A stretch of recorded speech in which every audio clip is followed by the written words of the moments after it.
the Boston Celtics have finally broken through on the same day that they won their 2008 NBA Finals against the Los Angeles Lakers in 6 games. In 5 games, the Boston Celtics, who had only lost 3 games this entire postseason, dispatched the Dallas Mavericks in 5 games. That's it. It's a wrap. The NBA season is over. The NBA playoffs are over. And now all signs point ahead to an interesting NBA offseason where the NBA will finalize its media rights deals. There's some big name ticket items. Of course, Paul George is out there. Brandon Ingram could be had for free agency wise. But we'll dive into that in the later weeks. What I want to dive into today is taking a look at this Celtics Mavericks, whole run here during the finals, as well as, obviously Jaylen Brown winning MVP, which I'll be honest with you, I thought for the first 2 games of this series, you could make an argument it was Jaylen Brown. You can make an argument it was Drew Holiday. You can make an argument it was Kristaps Porzingis. Game 3, I thought Jaylen Brown's fingerprints were all over it. That's when I thought he really solidified the MVP. Even though he did struggle a ton in game 4, just like every single Boston Celtic did. And you could tell, from that moment, as soon as the ball was thrown up in game 4, the Celtics did not want to be there. They did not care about being one of the only teams in the history of the NBA to win every single road playoff game in their route to a championship. They wanted to win in front of their hometown fans. And same thing with Dallas in game 5. You could tell that Dallas was defeated early. Luke and Kyrie did not have it. Same song and dance in the first 2 games of the series. Jason Tatum was really stat adding late, though he did have a good game 3. I thought you could have made a case for Tatum and Brown to be co-MVPs because the numbers tell you, and we know that the NBA MVP award, and regardless of what sport it is, the MVP award is mostly a stat award.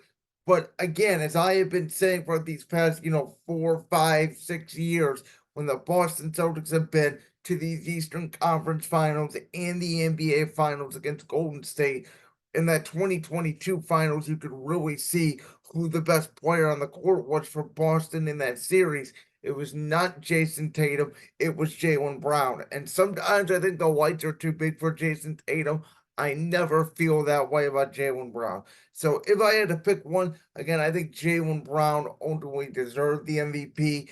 Drew Holiday had a couple of chances. If he were to put in more points, he missed a lot of layups and was not, as tenacious offensively during the last couple games of this series.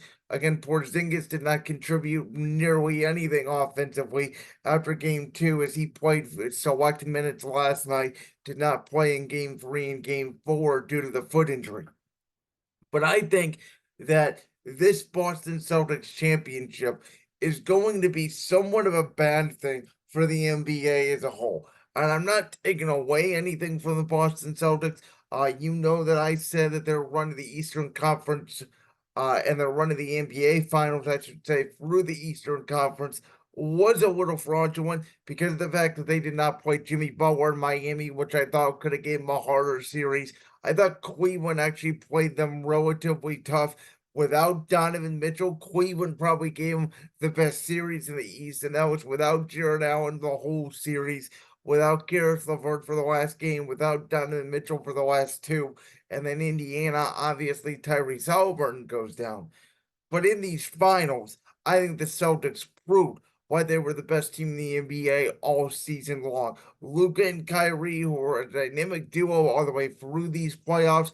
I said they call one break in these playoffs, and that was the fact that Kawhi Leonard did not play in round 1. I thought Dallas's hardest series was that first round series against the Clippers, but once they came back from 31 points down in game 4, it was essentially a wrap. Oklahoma City was a good series. It wasn't a great series. I thought Oklahoma City was too young. And then obviously Minnesota, either they just ran out of gas, Anthony Edwards was too young, Karl-Anthony Towns was not ready for the Western Conference Finals moment. whatever the case may be, Dallas cruised through them. They got to the NBA Finals, and then they just met a better team because everybody told me Luka's the best player in the series, and Kyrie is probably the second best player in the series. And while going in on paper, that's probably true, and Luka was undoubtedly the best player in this series. Kyrie was not the second best player in the series by the end of it. Jaylen Brown was, and then I think you could have made an argument for Derek White or Al Horford or Drew Holiday or Tatum, all of those guys before you got to Kyrie on the Dallas side. And the reason why I say this championship is going to be somewhat of a bad thing for the NBA is two reasons. Number one, the Boston Celtics were an analytically driven team. And for a guy like myself who believes that analytics can be good for the regular season, when it comes to the postseason, sometimes you need to throw the analytics out the window. You need to use a mid range jumper. You just need to get the ball to your best player and let him go get a bucket. The Celtics in game 3, they won that game by shooting more threes, significantly more threes than twos. I think they only shot 3 mid-range jumpers the entire game. So the Celtics are a team that shoots a ton of threes. They play very good defense. So that's one thing about Boston that's different than other teams. They have very good defense, and you could tell when Porzingis is in there that their defense is different because Luke and Kyrie were not getting the direct highway drives to the basket like they were if Tillman was in there or Horford was in there. But the Celtics, they do dunks, they do threes, and that's it. And when they're not shooting well, you can have them on some nights. They're not going to be perfect every night. But the one thing the Celtics do have, which I think is what Indiana somewhat has a poor man's version of, which obviously a ton of shooters, which I think every team in the NBA is going to try to duplicate. Obviously, 30 teams, 5 starters per team, 150 players, plus more bench players. You're not going to be able to do that. But I think that what we're going to see moving forward here in the NBA is you want 5 guys who can defend and who can shoot and who can essentially play positionless basketball. Boston has 2 great wings in Tatum and Jaylen Brown. They had an offensive threat in Drew Holiday, who was also a tenacious defender. And then you add in, of course, Al Horford, who turned into a great spot a 3-point shooter near the end of his career. And this could be it for Horford, who had a tremendous playoff run for Boston. You have a guy like Kristaps Porzingis, who can spread the floor, which is a guy who, ironically, I said is somebody like that Dallas needs right now, which is a stretch 4 to complement Luka Doncic and Kyrie Irving. You have guys like Derek White, Richard, Sam Hauser that just come off the bench and are not only good defenders, but they are knockdown shooters and they can all shoot the three and they all again play positionless basketball. So there's 8 guys right there. You adding guys like Luke Cornett and Tillman and a couple others in there. Like Boston could legitimately go 10, 11 deep, and all of them can play basketball. And it's a credit to Brad Stevens, who obviously could not get over the hump, never was even coach for the Celtics in the NBA Finals. It was Ime Udoka. But I think Brad Stevens has turned into a better executive than a head coach. I think Stevens' moves to be aggressive, to get better, something Danny Ainge could not really pull the trigger on when he was in charge of Boston ever since they won that title in 2008. Brad Stevens, I think a legacy in Boston will be more now known as an executive than a head coach. And for Joe Mazzulla, who was a guy working at 3 schools you never even heard of before being the 4th assistant down the line on the Boston Celtics 2022, Eastern Conference champion team. We didn't know what Joe Mazzulla did. But clearly, those players bought into Joe Mazzulla. Clearly, Joe Mazzulla implemented important strategies. Clearly, his, shoot as many threes if you want, defend, and just get back and play tenacious defense. It's 3-D.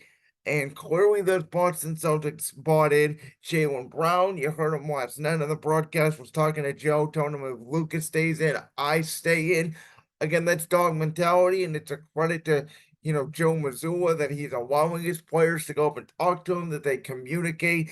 And clearly that Boston Celtic team had a special bond. And I've been saying for the past, 3, 4 weeks that the NBA gods were saying let there be Boston Celtics, and clearly they were. Last point on this is overall, and I know there's some differentiating opinions on this. I thought the NBA playoffs were actually not that great. I think it's a problem when Lakers Nuggets, which was a first round series where Denver won that series 4 games to 0, was actually more entertaining and had more close games than the NBA Finals. I thought the best series in the entire playoffs was Nuggets T-Wolves.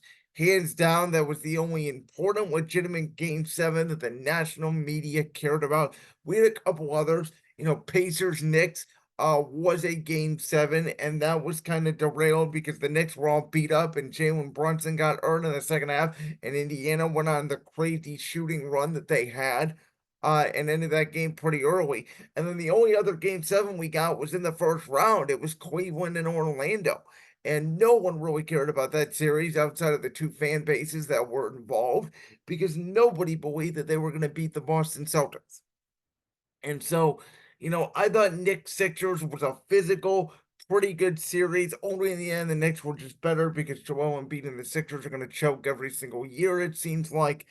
Um, Dallas Oklahoma City was a good series. It never got to must watch level for me, never got that intensity for me. And I think that's mostly because I did not believe either of those teams could, make a significant run, even if they did get by Minnesota or Denver in the Western Conference Finals. I didn't believe in any of those two teams to win the championship. And I just kind of thought, Oklahoma City was too young.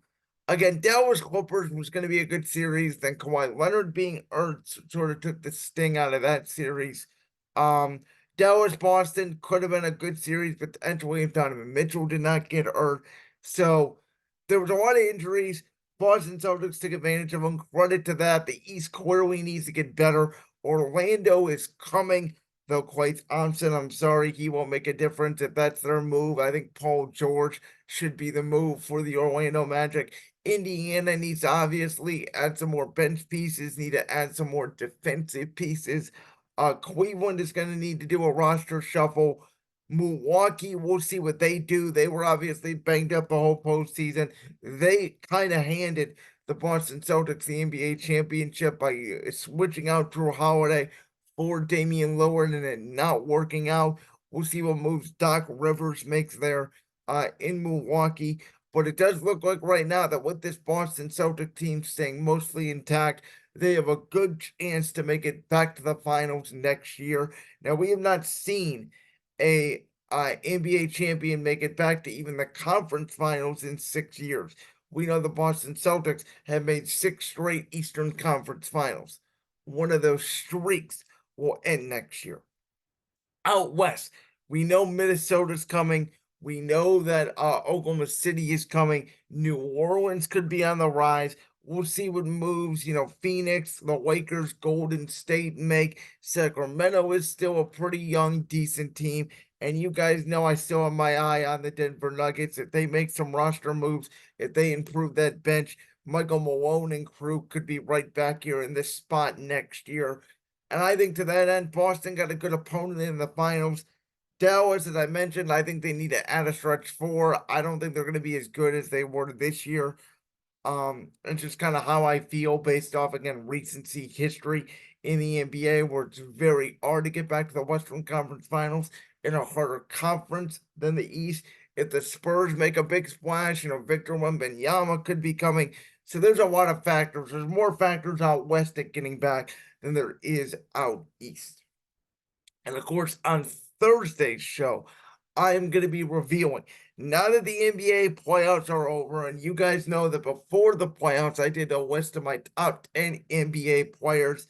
Now that the postseason's over, and we've seen guys like Anthony Edwards and Shea Gilgeous-Alexander and these young cats sort of rise to the stage, my list has changed completely. And that's obviously based off health, based off playoff performance, based off history, based off how good you actually are as a player, all those factors and more, as I will reveal my top 10 players currently in the NBA after the playoffs on Thursday's show. like that clip from the Brand Sports Podcast? If so, make sure you go down there and hit that subscribe button.